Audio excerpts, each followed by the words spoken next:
Imagine a teenager with zero life experience, zero track record, standing on a stage hosting a success in life seminar. Right. Yeah, most people would think that's just delusional. Exactly. I mean, arrogant, right? But according to a May 26th excerpt from Pastor Chris's daily devotional, Rhapsody of Realities, it might actually be the ultimate understanding of human potential.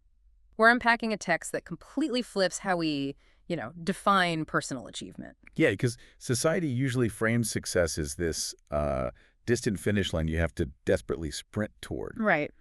But this text argues that success isn't a destination you reach externally at all. It's a capacity you already possess internally.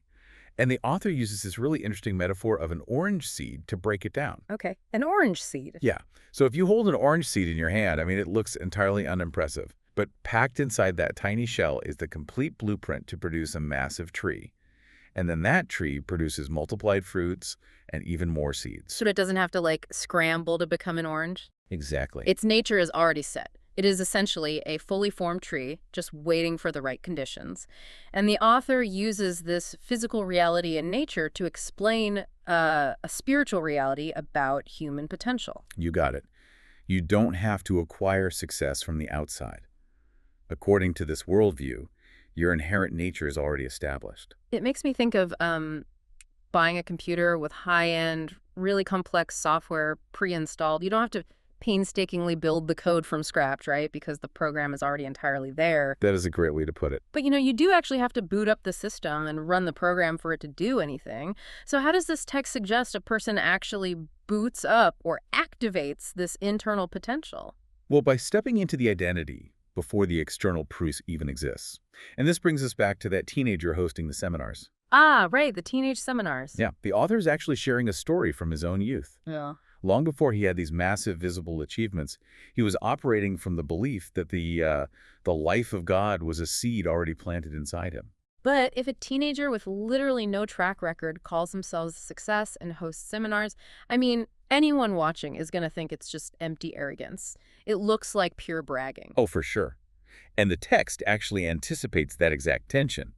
The author points out that if an orange seed had a mouth and announced, "Hey, I'm an orange," people would just tell it to stop bragging. Right. But the seed isn't lying. It's simply stating its nature. The author wasn't claiming he had already accomplished all his life goals. He was vocalizing his internal identity based on specific biblical backing. Like which ones? He references Joshua 1:8, Ephesians 2:10, and Psalm 1:3. So he viewed himself as God's workmanship created for endless victories. I think the text says he even called himself a success going somewhere to happen. Yes, and operating from that mindset fundamentally changes how you navigate challenges. You stop operating from a deficit, constantly trying to prove your worth to the world. And instead you operate from a surplus. Exactly.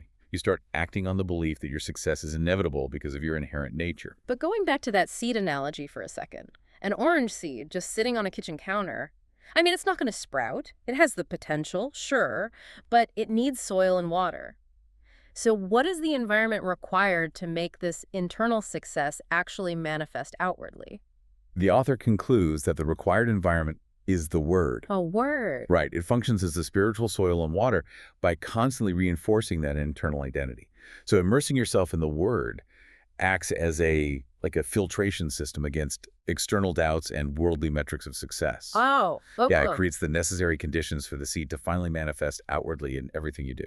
That makes a lot of sense. And for anyone listening who wants to explore the original text and its biblical references directly, you can find the full devotional at rhapsodyofrealities.org. It really is a complete paradigm shift. It is. You aren't running toward a finish line. You're finding the right soil to grow what you already are. Which completely shifts the burden, From acquiring something new to simply nurturing what already exists. Exactly. So we'll leave you with this to ponder today.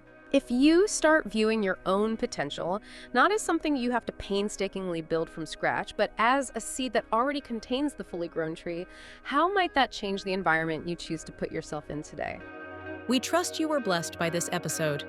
To gain unlimited access to Rhapsody of Realities by Pastor Chris, please download the Rhapsody app using the link myapp.rhapsodyofrealities.org. God bless you.